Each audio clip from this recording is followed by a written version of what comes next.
Today I'm going to show you how to get Crosscode installed on your favorite Android device.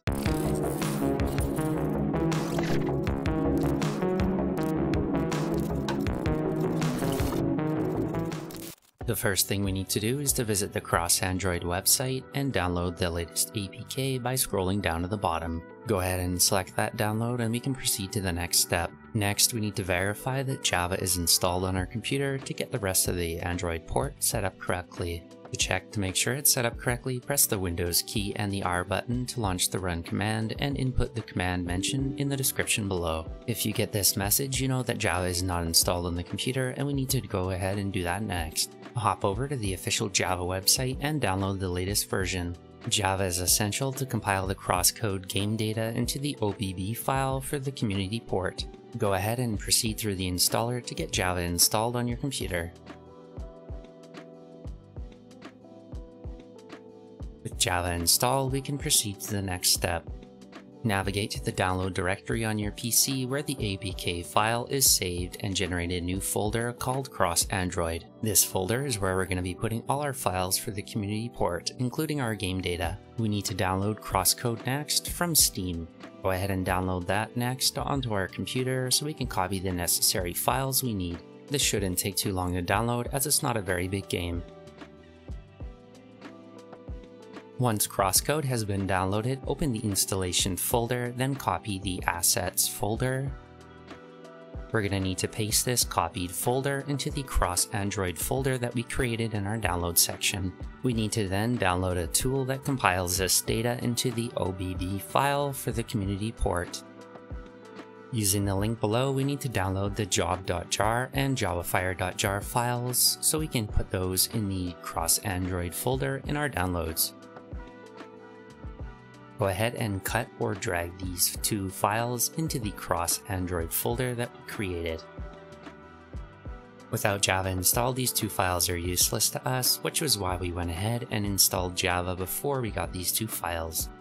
Now we have all the necessary files ready, go ahead and launch the Jobbifier jar file. We need to set up the input and the output folders correctly next, so let's go ahead and do that. As you see, we can't really drag the file in here, so we have to select that manually.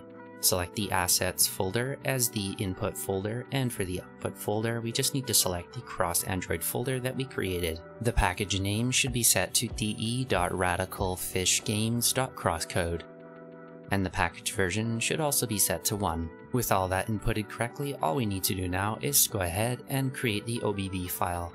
Once it pops up saying total at the end, you know it's finished compiling. We're done with Jobbifier now, so we can go ahead and close out of that application. With the data compiled, all we need to do now is cut the OBB file and transfer it to our Android device and paste it into the downloads folder on the internal storage. This may take a couple seconds as it depends on the device and how you're transferring it. In this tutorial, I'm transferring it to my Retroid Pocket 3 Plus device as I haven't set it up on there yet. Don't forget to copy over the APK file to our internal storage downloads folder as well. And with that, we have all the files that we need to get the game running. Now we just have to go ahead and set up and install that next. To install the APK and move the OBB file to the appropriate folder on our device, we have to open up our File Explorer first. Navigate to the Downloads folder there and go ahead and install the APK file first. You might have to give your File Explorer permissions to install external APK files if you haven't done so. Go ahead and cut the OBB file, then go to the main storage folder, then navigate through the Android and OBB files to get to the correct folder area. We need to create a folder here with the appropriate name of de.radicalfishgames.crosscode and paste the OBB file inside there. You can also create this folder and transfer the OBB file directly to it from your computer if you prefer as well. If you see a little game icon on the folder, you know you typed it in correctly, so go ahead and paste that OBB file directly in there. With that moved over, we can go ahead and launch the game next. Make sure to grant permission for the game to access your files on your device. Then just skip through the little tutorial here and you're on your way. The game does work well with an internal or external controller, so if you're using this on something like a Retroid Pocket 3 that has a controller built in, don't worry about it, your controls should work fine.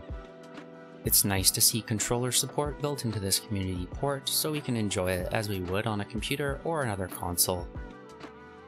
There are a couple other things you can do, but if you want to, go ahead and launch the game and hop right in. Make sure to turn up that volume a little bit too. The game runs smoothly even on mid-range hardware and has been tested on lower-end devices without issues. I've tested this on the Retroid Pocket 3, the Retroid Pocket 3 Plus, the Anbernic 353V, and the Odin Lite. All of these devices run the game perfectly. There are also a lot of options in the Preferences menu to customize the game to your liking. I definitely recommend leaving this Always Sprint option enabled. I also disable the haptic feedback, as that goes off every single time you attack. This is also where you would import the save string or the save file directly if you had a previous one on your PC. If you want to export your save string on PC, press F10 to bring up the menu. This is what we want to import into the Preferences menu to load your previous save. At 35 hours to beat the main story, this is definitely a lot of gaming to take with you on the go. If you haven't tried this game already, I highly recommend picking it up, as it's really fun and the combat is quite addictive. The tutorial at the beginning is a little long for my taste, but once you get into the game, I think you're going to have a lot of fun with it. Which other community ports do you really enjoy, and did you have any issues with setting this one up? Make sure to let me know in the comments below.